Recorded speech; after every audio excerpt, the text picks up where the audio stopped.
Good morning. Good morning, Vietnam.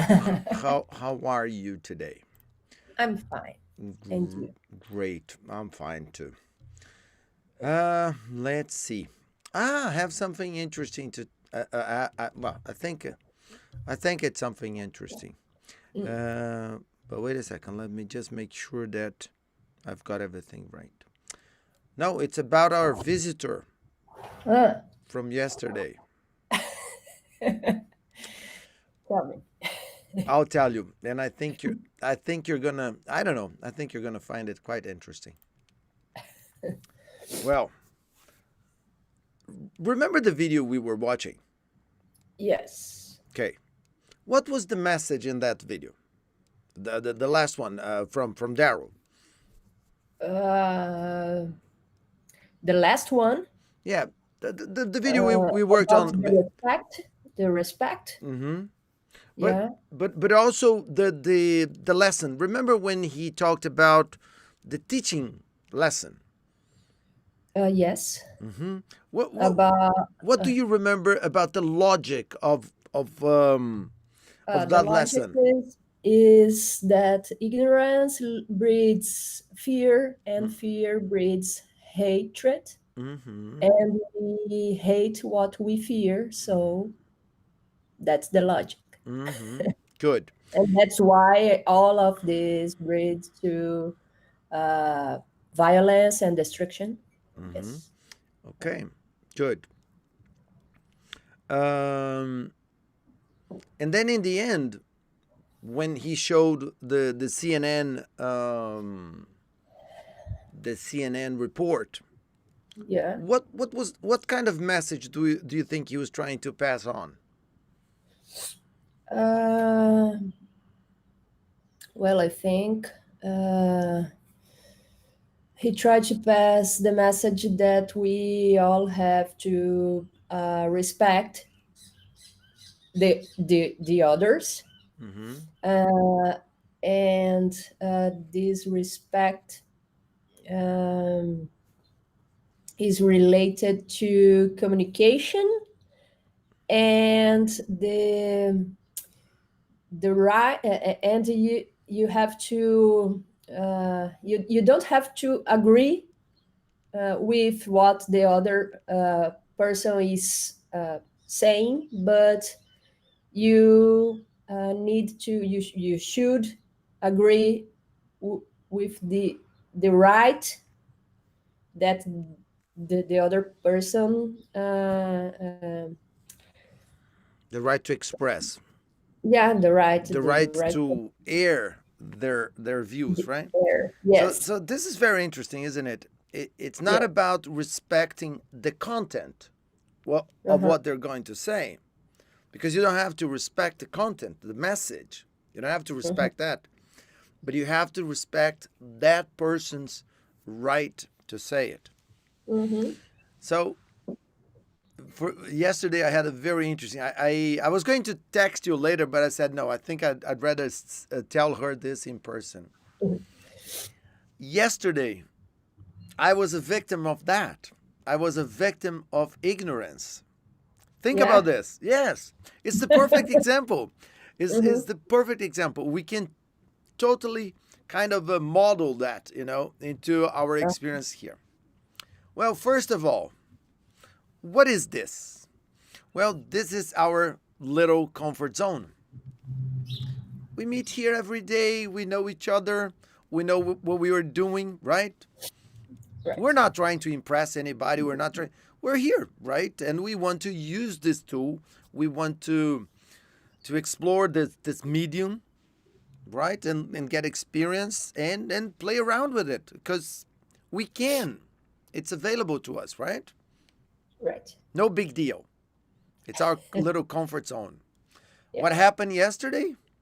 A foreign entity, which we were unaware of, entered our comfort zone Uh-huh. through the message that they sent, Mm-hmm. right? Okay, by the way, I forgot to say good morning to people here in case we have another visitor. Okay. So the thing is, when you're ignorant, right? I had an insight yesterday. I really enjoyed this. I feel a little bit embarrassed about what happened, but at the same time, I feel great because I think that lessons like this are lessons to be learned. And I'm not saying that I'm not going to make the same mistake again, but I hope, I hope I've learned a lesson. So this is our little comfort zone, right? Okay, Right. what was one of the first things that Daryl said? A foreign entity enters your little comfort zone. What happens? You become fearful Yes. and accusatory. Yes. Well, let's see if that happened to me yesterday. Okay, did I become fearful? Yes. Deep down, yes. Fear of what? Fear of rejection, for example.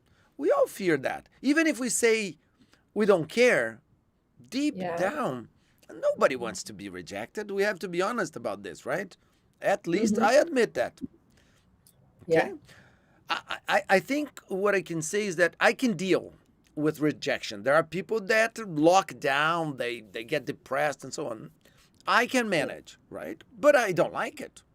You know, if I have a choice between rejection and non rejection, I would go with non rejection. Anyway, so so when your little comfort zone is invaded, you become fearful and accusatory.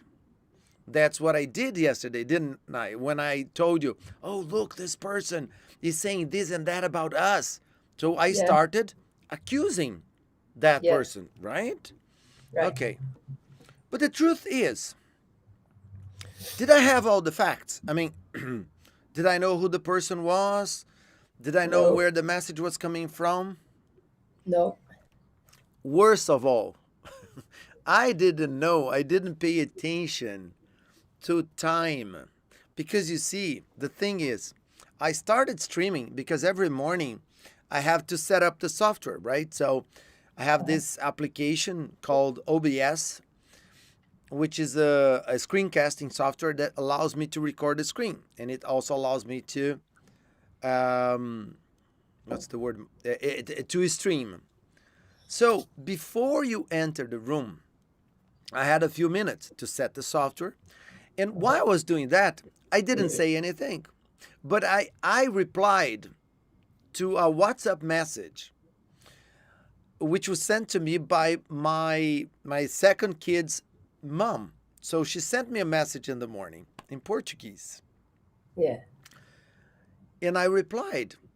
So this guy who sent messages was early in the connection. And then this person said, "What language are you speaking?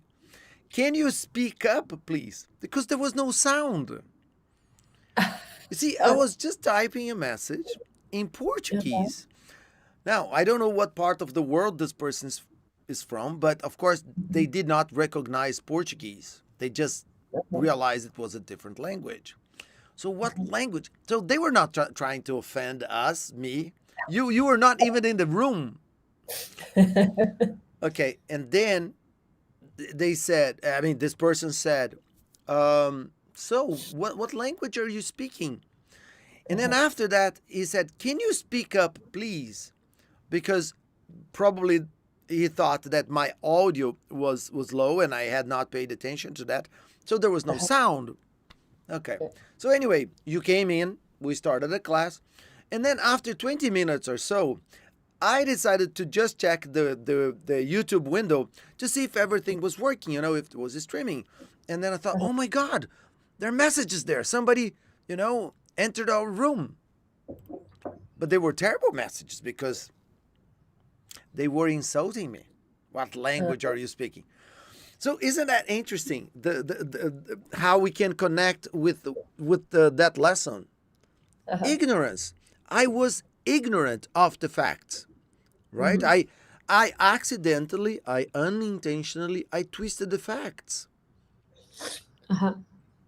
and then what happens? You become accusatory, you become fearful. Yeah. And I started hating that person. And the Yeah. first thing I wanted to do was to go into my YouTube settings, and I started looking for a place where I could shut up, shut up Uh-huh. the commentaries, or I could like lock that person and ban Uh-huh. that person from entering the room, doing Mm-hmm. that kind of thing. But think about, look, what Darrow is saying is this: give that person a platform to air their views.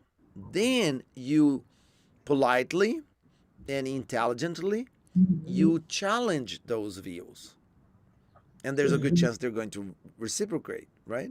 I Yeah. thought it was brilliant. I thought it was brilliant. Anyway, But in I think our temper uh, can uh, yeah, we can get very really emotional. yes, Hmm. and it's different from uh, be fearful, Hmm. or be ignorant Yeah. because of the temper. And I, now I remember the our doctor, yeah. Benny. I Ben remember Carson, that. Yeah. yes, because he was praying to God, right, to help him control Yeah. his temper. Yeah, Uh-huh. no, I agree with that as well. I completely agree. We have that element in play as well. We should take that into consideration. Uh, but I think it's an excellent exercise in I don't know. I think we have to do that. Um, for instance, another thing that I like to think we do is this: it's our nature to get defensive. So you Yes. say something to me, and I immediately go like this: "Wait a minute," you know. I Uh-huh. become defensive, and a form of defense is attack. So you say something, and I immediately attack you back. But Yeah. sometimes, because of ignorance, I fail to see that you're not actually threatening me. Remember what Daryl said, that reaching into the bag was not a threat. Uh-huh. But Yes. the security guard, every time he did that, he reached for his gun. So, Mm. Yeah. anyway, I just wanted to share that with you. I Yeah. think it was interesting. Okay. So today we're going to do something completely different. Okay. Okay. You attack and I escape. Wait a second. Let me just see if I found the right one. I think, yeah, because there's one here with subtitles in Russian, and I don't want to use that one. Okay, here we go. Why not? Maybe that guy So, is a who is your Russian man. favorite? Okay, well, yes, it could be. Why not? Okay, right. So, I'm struggling with something here. I have to make a decision. Maybe you can help me out. Okay, it's not that I want to make you cry, okay? You can cry if you want. Oh You, my God. you don't have to Okay. cry. I But mean, I'm so happy today. yeah, Ah. but trust me, it's a beautiful message. But Okay. I want to show you something. It's a 7-minute video, okay? And the thing is, we can break it up immediately into sections and start talking about it, or we can watch the whole thing. I personally think because the message is kind of deep, and it's a beautiful message, it's more fun to watch the whole thing. Yeah. Because if we break it up, we lose that thing that Hmm. the whole video is trying to pass on to us. What do you think? Should we go ahead and watch the whole thing first and then we go back and break it up? I Yes. think it's a better approach, Yeah. personally. Do you agree with Yes. that? Yes, I agree. Okay, so we're gonna go with that. Okay, so I'm gonna put it here. I'm gonna play, Hmm. and since we have 5 to 7 minutes, I'm just gonna make myself a cup of tea, and then we'll talk about it. Okay? Okay. So here we go. So I'm gonna play it, and you just give me the thumbs up if you think the audio and everything is okay. Then I'm just gonna let it play, okay? Yeah. All right. So here we go.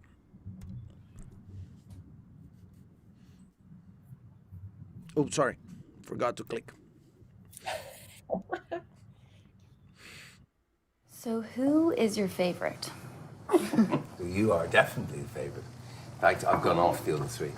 Creating a brighter future starts with a conversation. Moments of connection between generations.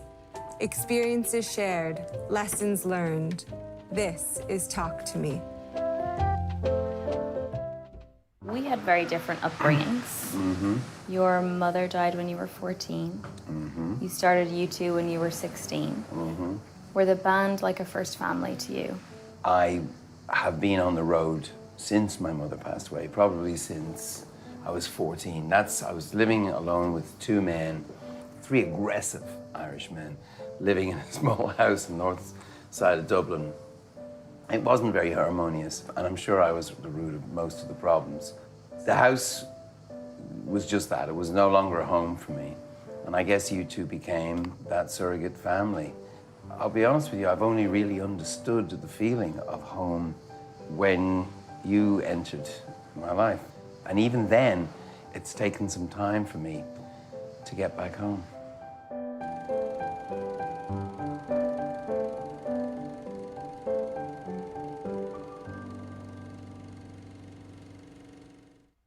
Was it a big shock to have kids, especially when you're away, traveling with a big rock band in the 80s? I wasn't the kind of person who'd be ready for family and settling down, but you probably saved my life. I remember you being born. I remember in detail. I was in the recording studio.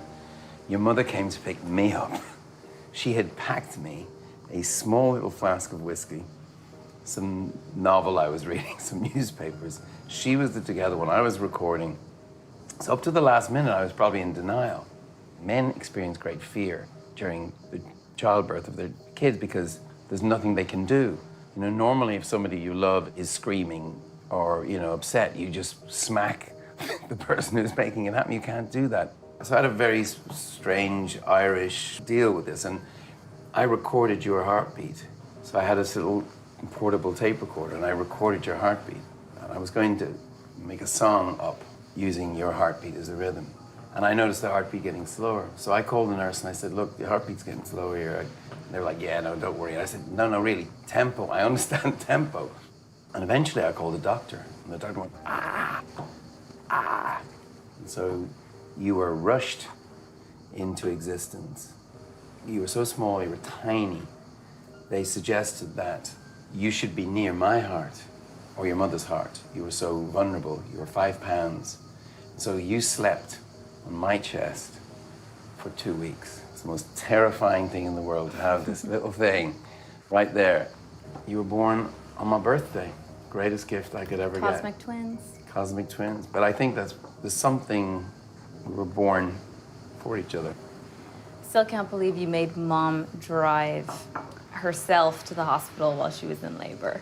I did not make your mother. She wouldn't let me drive. She just wouldn't trust me driving.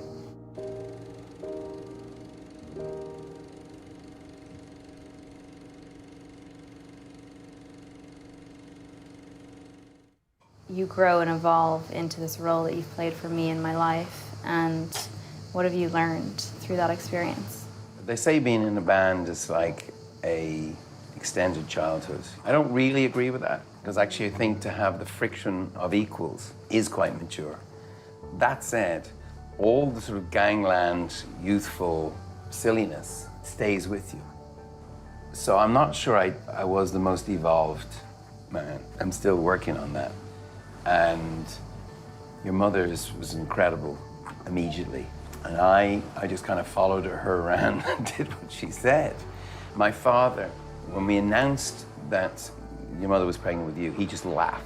He laughed and he just looked at me and he just went, revenge. Truth of it is you weren't revenge. And you and your sister Eve, you were the most incredible kids. I feel I have learned a lot from you, actually.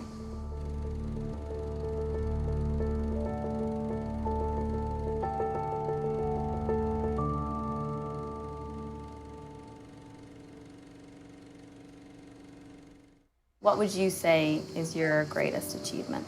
I think if celebrity is ridiculous, it's ridiculous because it upends God's values. So somebody like me, or a movie star or sports star, we're overpaid, overregarded, and a nurse or a fireman are just supposed to be normal. But actually, that's the wrong way around, because they're actual heroes and we're not. You know, Bjork is a friend and an inspiration, and she always says, you know, a musician in Iceland is like plumber. He's like carpenter. And we shouldn't see ourselves as something else.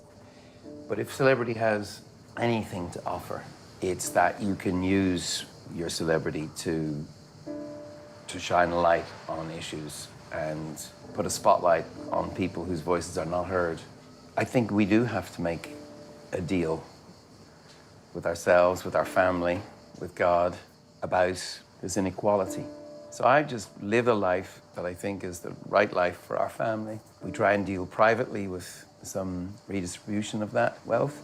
But the most important thing that I can do is try to fight the causes of poverty. And they're structural, they're not simple. And that's why I'm in the One campaign.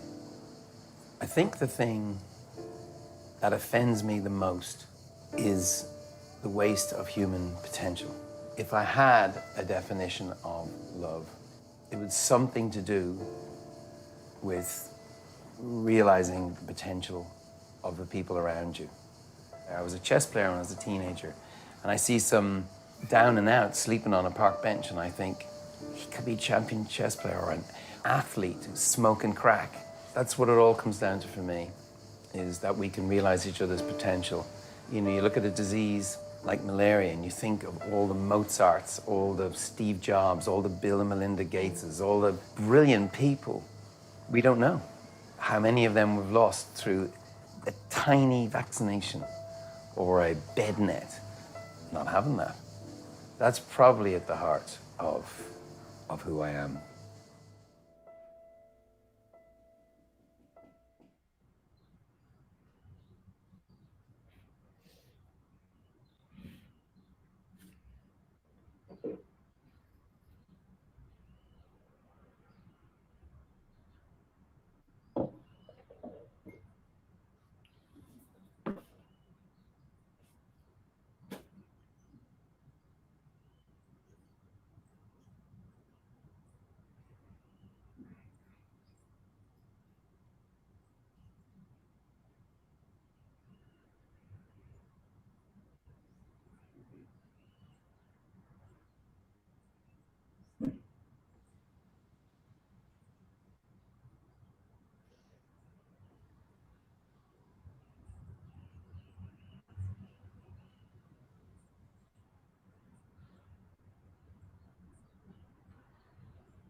Sorry.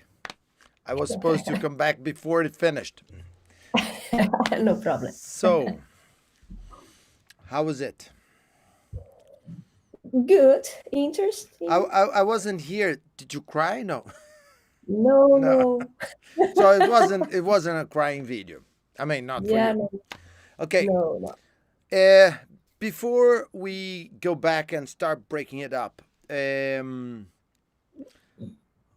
any particular part of the film, of the interview, touched you, or did you find it particularly interesting? When you think about everything that you heard Bono and his daughter saying, is there anything that kind of attracted your attention more than others? Something you found Um, particularly interesting? um, I don't know if it is interesting, but uh, the part that he said, she born uh, very tiny and with only, I don't know, 5 pounds. I don't remember, but I think it's a very, very little baby. It's a small baby, yeah. And 5 yeah, and pounds is something like a little bit below 2.5 kilos. yeah, So it's a 2 kilos, 2 kilos and 300 grams or something like that. so I think it uh, Because you know, in almost. Brazil, in Brazil, not only in Brazil but all over the world, some babies are born weighing something like 10 pounds. You know, 10 pounds. yeah, Yeah, some yeah, babies are. Vinicius. Venice, Yeah, Vinicius. Yes, you have one at home. yes. Okay, so The some nurse, baby when he born, when he the was nurse born. said, when he was born, the nurse said, "Whoa, what a bezerrão!" Oh, we can say this. Okay, the word for that is calf. Calf. Yeah, what a big calf. All right. Okay. So anyway, the fact that she was born very tiny. He was born very tiny, and the doctor said to him that he should put her in his chest, and he said uh, that for 2 weeks she slept in his chest, Hmm. and he pointed out that it was strange because she was so tiny, and Hmm. uh, but this uh, that had that made a transformation, the Hmm. start of a transformation Hmm. in In his life. him, in his Yeah, life. Yeah, it's something that really changed him. It changed his yeah, life completely. yeah. Okay. And well, I think this part, Yeah. I don't know why, but Mm-hmm. Okay. uh, I have some I have some very specific feelings about the whole thing, but I don't want to let my opinion interfere with yours. So we're gonna watch it again, and I'm gonna break it up, and we're gonna do the verbatim thing. Okay. okay. So let's go.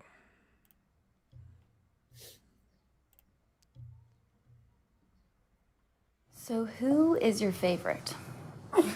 You are definitely the favorite. In fact, I've gone off the other three. Creating a brighter future starts with a conversation. Moments of connection between generations. Experiences shared, lessons learned. This is Talk to Me. Okay, let's break it up here. Um, so this is the introduction. Yeah, the name of Yeah. this. I'm not sure if Bono's daughter, if she has some kind of online show, But anyway, it's called Talk to Me. Mm-hmm. Um, what can you tell me about this introduction? Well, the first thing she said was a question, And what was the question? and she asked him uh, who was his favorite. Mm-hmm. Okay. And Uh, and how did he reply to that question? uh, How did he answer? he said she was the favorite, Mm-hmm. definitely. Mm-hmm. But I didn't understand. She said the favorite of three. Well, actually, it wasn't. It wasn't she who said that. You're getting to that conclusion because of what Bono said, because it went like this. Uh, She asked him, okay, who's your favorite? And then he replied by saying, oh, you are my favorite. You're definitely my favorite. In fact, I've gone off the other three. So he said, I have gone off, meaning, I mean, we can only infer here that he's saying, well, I disconnected and I don't care about the other three now, which is, I mean, which is something that is telling us that he's got four kids. yeah. Okay. So based on the interpretation, he's got four Uh-huh. kids. You're definitely my favorite. In fact, I've gone off the other three. So Okay. my other three children. Okay. Yeah. Good. And then after that, what do you remember? Um, and She was then, holding a tablet and looking at some pictures. Did you notice that? Because the image is yes. kind of it was edited to look old, right? Uh-huh. Yes. And I don't remember. No, she basically was looking at some pictures and saying, okay, memories, past, lessons learned, experiences shared. This is talk to me. Because actually, she was going to go over those things, but in this case, with her daddy. Because probably she does that with other famous people. You know, she probably interviews other people too. But this time was with her dad, with her daddy. And the name of the show is Talk to Me. Okay? Talk to me. Right. So now that we know that, let's just jump in.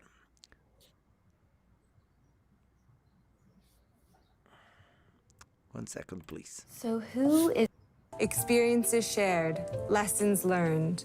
This is Talk to Me. Yeah, she said, experience shared, lessons learned. This is Talk to Me. Okay. So let's pick up from here.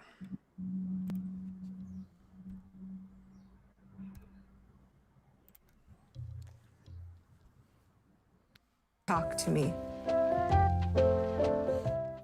we had very different upbringings. Your mother died when you were 14. You started U2 when you were 16. Were the band like a first family to you?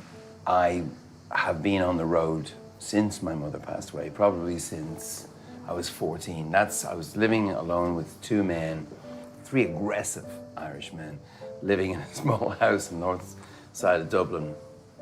It wasn't very harmonious, and I'm sure I was at the root of most of the problems. The house was just that. It was no longer a home for me. And I get Okay. It's a lot of information, so we're going to have to break it up into smaller pieces. Okay.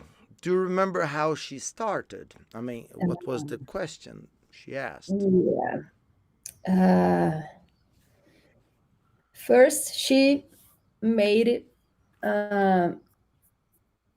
like an appointment, no, but a commentary that I was just going to they, say that it sounded like a comparison. She was yeah, comparing the way she grew up, the way she was brought up, to the way he was brought up. brought, that's the word. Okay. That's So since we're okay, so since this is an English class, let's talk a little bit about vocabulary. Okay. Now, bring up is the phrasal verb. Okay, Veronica, bring up is the phrasal verb. Okay, so we use this phrasal verb when we talk about the process of educating a child, right? So, for example, when we talk about this, I have two kids, right? So I have had some experience in this subject, bringing up a child, because that's what parents do.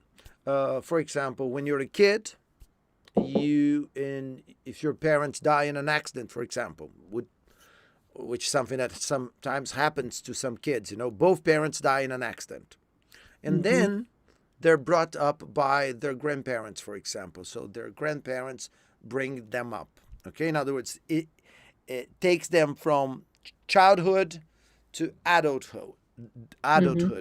We call this the bringing up process. Okay, But what's interesting in English is that it's very common for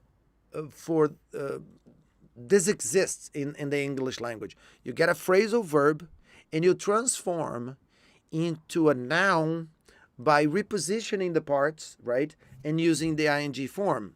What I mean is this: upbringing, which is the terminology that she used. She said, well, we had very different upbringings. And then she turned to him. Okay? So what do you remember about Bono's family history, if you will? Yeah. His mom died when he was 14 years old. Mm-hmm. And he started at YouTube when he was 16 years old. Mm-hmm. And the YouTube became his family. Mm-hmm. Excellent. Very good. And he said um, something about the house and be um, be be far from house was not normal for him, I think. Mm. Something like this. Okay. Okay. Yeah. You see, I like to hear you saying these things because that's the interpretation, which means Uh-huh. you received the message, perhaps with different words, but you got the meaning. You got the meaning, right? Okay.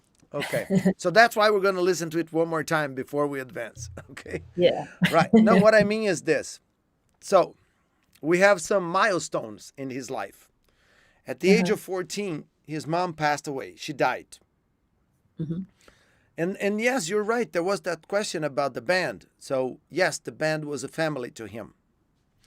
So the other things that he said was this. Well, first of all, he feels, right, that he's been on the road since he was 14. He has been on the road. Now, that's the kind of language that musicians use because you see, once they form a band, they start traveling, because of concerts. They play, right, in different parts of the country, in different parts of the world. So normally when they start doing that, they say, well, let's get on the road. Bands do that. They get on the road. And that's how they become famous and big and so on. So Bono said, because he is still an active member of the band is still playing all over the world. So that's why he used present perfect. He said, well, I've been on the road since I was 14 years old. Now, his mother passed away when he was 14. And then he described his household. In other words, the conditions in which he lived. He said that there were 3 very aggressive Irishmen. So he was talking about his father and his older brother, because, there were just the 3 of them. Two sons and a daddy. But all of them, very aggressive Irishmen. And he admitted to his daughter that he feels that probably he was the root of most problems, because he was probably, a difficult teenager. He is acknowledging that, right? And yes, you two became his family. Okay? Okay. Understood everything I said?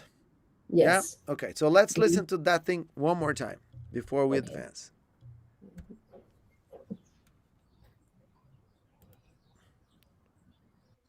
Talk to me. We had very different upbringings. Your mother died when you were 14. You started U2 when you were 16. Were the band like a first family to you? I have been on the road since my mother passed away, probably since I was 14. I was living alone with 2 men, 3 aggressive Irishmen, living in a small house on the north side of Dublin. It wasn't very harmonious, and I'm sure I was the root of most of the problems. The house was just that. It was no longer a home for me. And I guess you two became that surrogate family. I'll be honest. Yeah. He said his house was not good for him Was no and longer a home. no longer a home. You Yes. see, Yeah. I love this thing about some words in English, because you see, a house is a house. It's a place, you know, walls and the ceiling. That's a house. A home is Mhm. something different. Yeah. So he said, the house had become just a house, Hmm. and you too had And you, become what? his home, his family. But he used Yeah. another word. Let's see if you remember this one. This one here, surrogate. Do you know what that means? Surrogate. Uh, I should, I should know because I remember Uh, um, well, we this yeah, I some. don't. To be honest with you, I don't remember the context in which we might have discussed this, but I have a feeling that somewhere we've seen this word in one of the videos and so on. Well, let me explain to you by referring to something that became I don't know, kind of polemic too in the 1980s, I think, when the first case appeared of a surrogate mother. What is a surrogate mother? It's like this. Let's suppose you're my sister, get married. My wife can't have children, but we desperately want to have children. So we go to a fertilization clinic and we get her egg, my sperm, put it in a petri dish, we cook them, and we make a Mhm. baby. And we put that baby inside of you. You become the surrogate mother of our children. So you're a Mhm. surrogate mother. In other words, we rent your belly. Mhm. We rent your belly. That's the term we Mhm. use in Portuguese. That's a Mhm. surrogate mother, right? Okay, Right. so Bono used this term to refer to this family because it was not his biological family.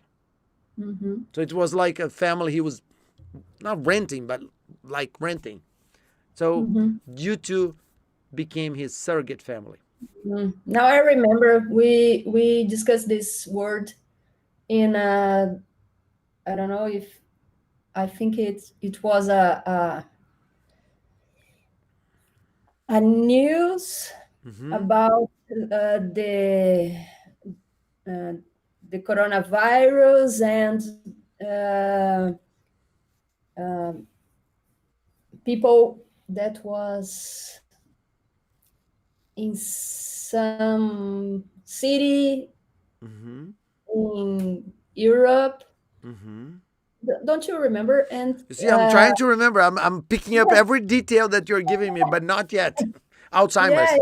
and the news was about the surrogate mothers that uh, couldn't back to home because of the virus, Mm, and they were uh, like in a prison, mm, but they were at the hospital, you know. mm-hmm. My Well, God, I drew a blank. Honestly, I'm sorry. I drew a blank. I can't remember. Anyway, so no let's problem. advance. Let's advance a little bit more. Okay, Yeah. let's go with 40. I remember the image, you know, You because do, I you do. have a very It, good it it's memory. it's Yeah. interesting the way our brain works, isn't it? Sometimes I remember things and people go, "How can you remember that?" And I just do. And sometimes I remember I forget some very basic things. Anyway, let's go. Being in a small house in the north side of Dublin, it wasn't very harmonious, and I'm sure I was the root of most of the problems. The house was just that. It was no longer a home for me. And I guess you two became that surrogate family. I'll be honest with you, I've only really understood the feeling of home when you entered my life. And even then, it's taken some time for me to get back home.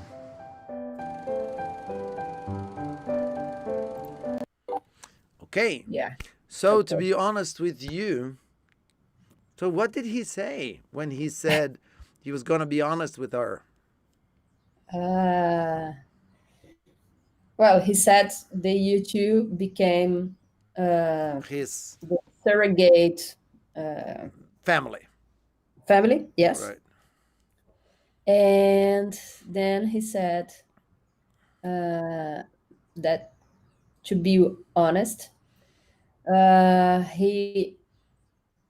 he only uh, Understood. understood Uh huh. what a home was when she was born. Yes, She when she was, entered his life, right? When yeah, she was born. yeah, But then he said something interesting, right? Because he said, well, even then, it took me some time to get back home. uh-huh. So it's interesting, isn't it? Because I think what he's trying to say is that, okay, now I have a little baby, I have a daughter, I have a Mhm. wife, so I have a home. So he understood that. So she helped him understand.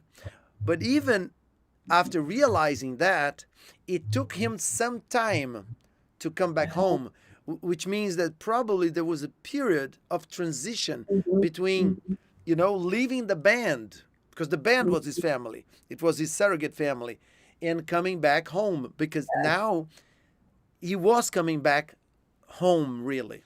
Yeah, because sometimes it takes time to things down on him. Oh my God. I'm so glad that I'm recording this. Oh my God. Congratulations. You just crowned this moment, you know? You really, Ah, you really did. But this is brilliant. This is brilliant, you know?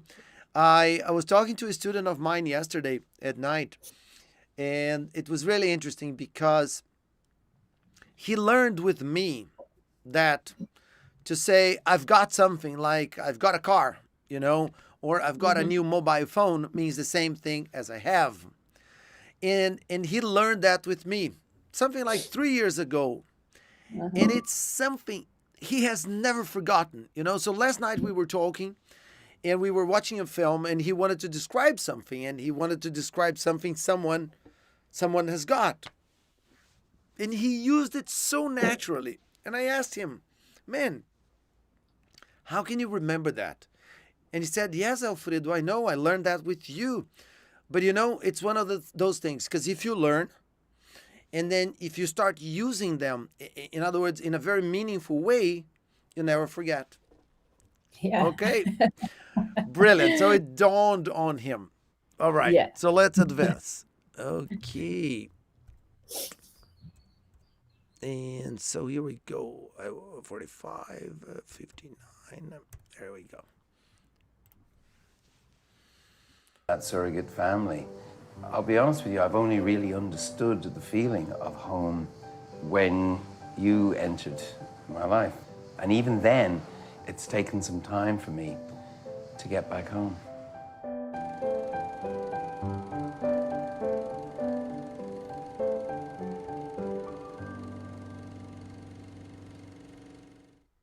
Was it a big shock to have kids, especially when you're away, traveling with a big rock band in the 80s? I wasn't the kind of person who'd be ready for family and settling down, but you probably saved my life. I remember you being born. I remember in detail. I was in the recording studio.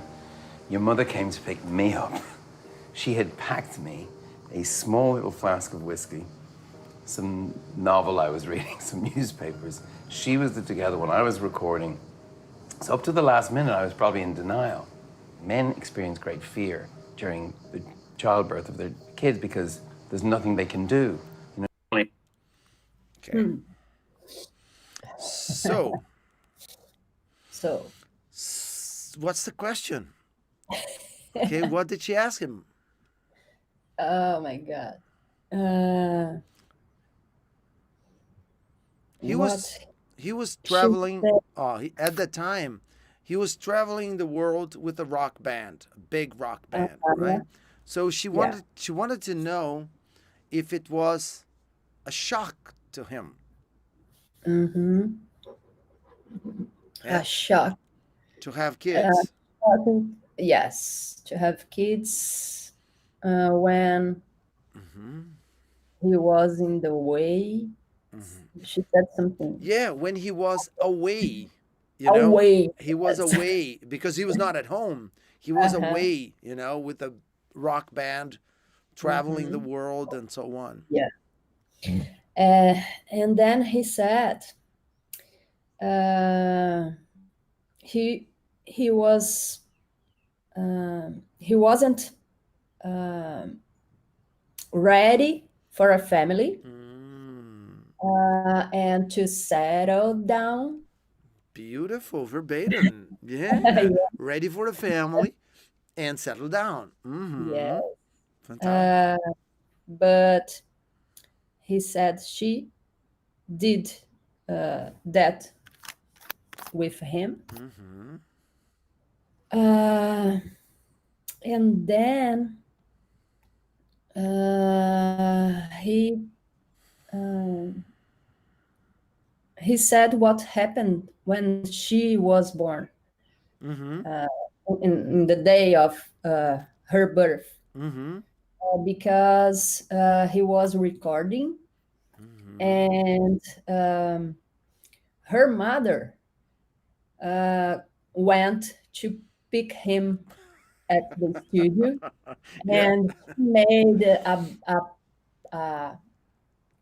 a bag with whiskey and a newspaper, Hmm. and I don't know.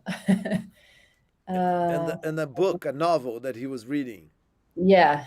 So basically, she because you see what makes this funny is that when It's a the woman, opposite. yes, when a woman is pregnant Yeah. and just before they go to the hospital, she has a little bag. They Yeah. pack a little bag with everything they're gonna need, and Hmm. especially for the baby, the newborn. So they pack their clothes, and something for her. So but this time she packed something for him.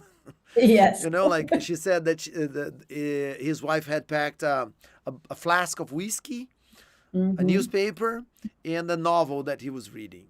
Yeah. She had put And everything together. yes. And then he pointed out um, that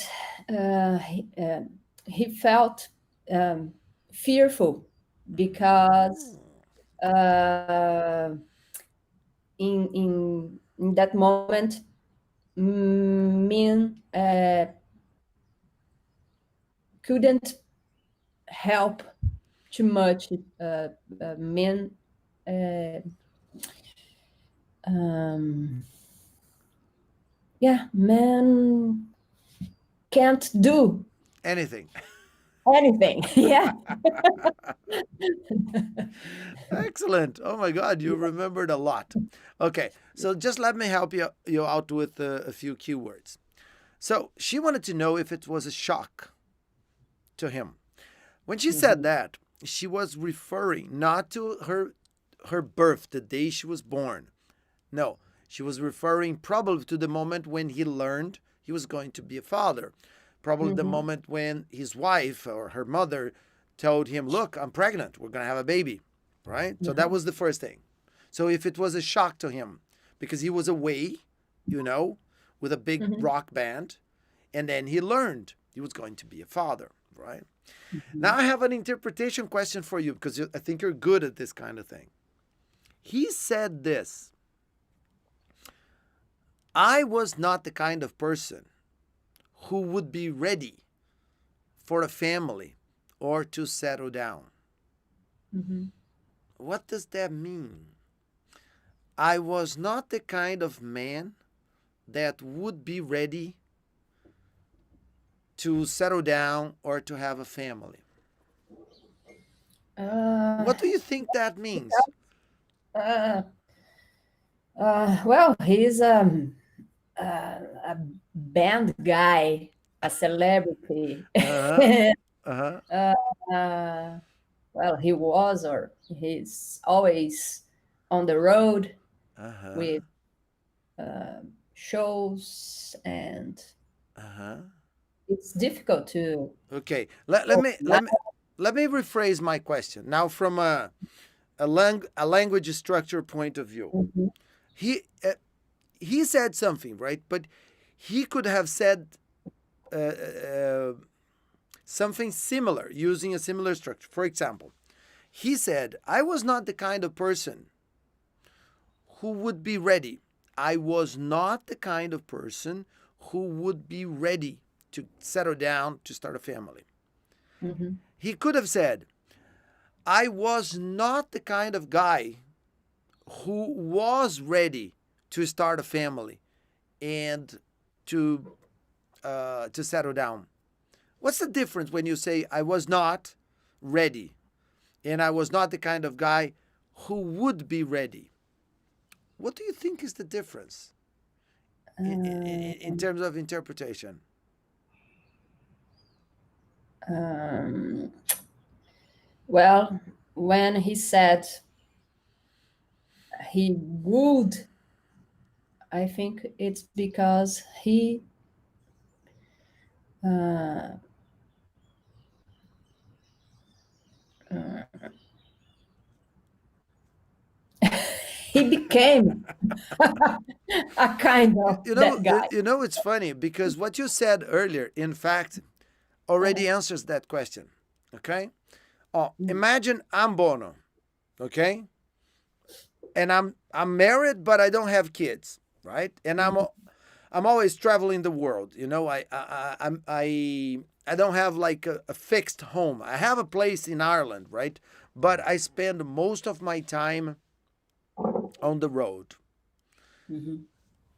And and imagine you're a reporter, and you ask me, "Hey Bono, when do you think you're gonna be ready to start a family, to have kids, and to settle Mhm. down?" Go ahead, ask me that question. Uh, well, when do you think you're gonna be ready to start a family or settle down? Oh, now I'm gonna give you two answers, okay, to help you Okay. understand why he said that way. One Mhm. way of answering this is this. Well, I don't know. Pretty soon, maybe next year I'll be ready because after this concert, my wife and I we've been talking about kids, so I think I am ready. But maybe next year I'll be really ready. Or Mhm. I don't know. I don't think I'll ever be ready for this. I don't Mhm. think because of my lifestyle.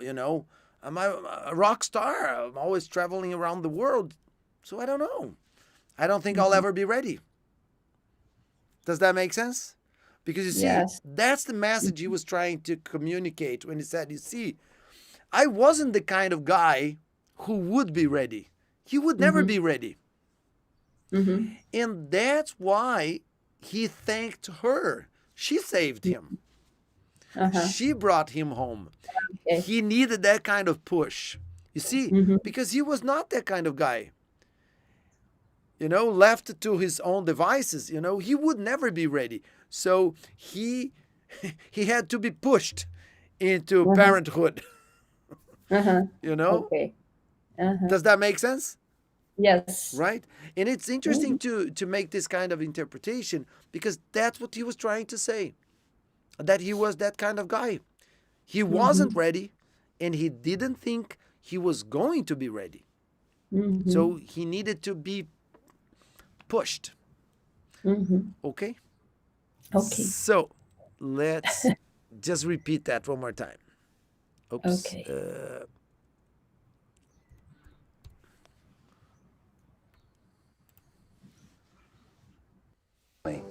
I'll be Ah, honest with you, I've only I'm sorry. We forgot to say something important because you started mentioning it earlier, but I didn't want to interrupt you. And then I Mhm. forgot. You said that men are not prepared for this. Remember when Yeah. you were talking about men? Mhm. He said something very interesting. And I know that because I experienced that. I don't know if you have ever talked to your other brother about this.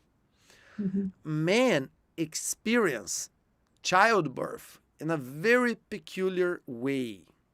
And it's interesting because Bono said, I was probably in denial until the end. What's your interpretation of that? I was probably in denial. What does that mean? It means what it means. Which is? Well, um, he couldn't realize. I don't know. He couldn't realize until he picked her in his hands. Yes. Okay. Or we can say that it only dawned on him that he was a father when he finally had her in his arms. Yes. That's what we men do. It's almost like we're saying, no, it's okay. No, I'm not a father. I mean, she's pregnant, but she's pregnant. I'm not a father. You see, for men, it's like this. It's almost like it's a unreal thing. You know, the woman is there with that huge belly. She's carrying your baby. But somehow we manage to reject the idea. And then we're transformed when the baby is born. Okay? So he said that. He was in denial. Okay, wait a second.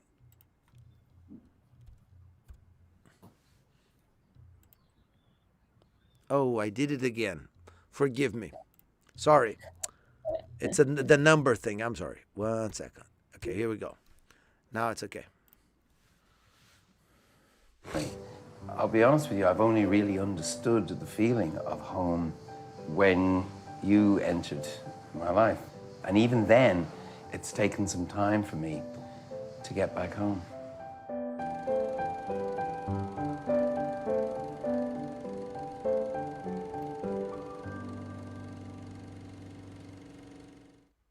Was it a big shock to have kids, especially when you're away, you know, traveling with a big rock band in the 80s? I wasn't the kind of person who'd be ready for family and settling down, but you probably saved my life. I remember you being born. I remember in detail. I was in the recording studio. Your mother came to pick me up. She had packed me a small little flask of whiskey, some novel I was reading, some newspapers. She was together when I was recording. So up to the last minute, I was probably in denial. Men experience great fear during the childbirth of their kids because there's nothing they can do. You know, normally if somebody you love is screaming or, you know, upset, you just smack the person who's making it happen. You can't do that. So I had a very strange Irish deal with this, and I recorded your heartbeat. So I had this little portable tape recorder, and I recorded your heartbeat. And I was going to make a song up using your heartbeat as a rhythm. And I noticed the heartbeat getting slower. So I called the nurse and I said, look, the heartbeat's getting slower here. And they were like, yeah, no, don't worry. And I said, no, really, tempo. I understand tempo. And eventually I called the doctor. And the doctor went, ah. And so you were rushed into existence. You were so small, you were tiny. They suggested that you should be near my heart or your mother's heart. You were so vulnerable. You were 5 pounds. So you slept on my chest for 2 weeks. It's the most terrifying thing in the world to have this little thing right there. You were born on my birthday. Greatest gift I could ever get. Cosmic twins. Cosmic twins. But I think that's the song. Okay. Yeah, it's a great part. That's the best part for me. Yes, but I have to go today. I'm sorry. It's okay. I was going to say that. But it's okay. Look, we can save this for tomorrow. You know, we go over this part because like you said, it's a great part. You know, let's not rush into it. Let's save it for next because it's beautiful. We have to talk about it tomorrow. Okay? Yeah. Have a great day. I'm sorry for my delay. No problem. Okay. I'll see you tomorrow. Bye-bye. Take care. Have a good day. For you too. Bye-bye. Bye.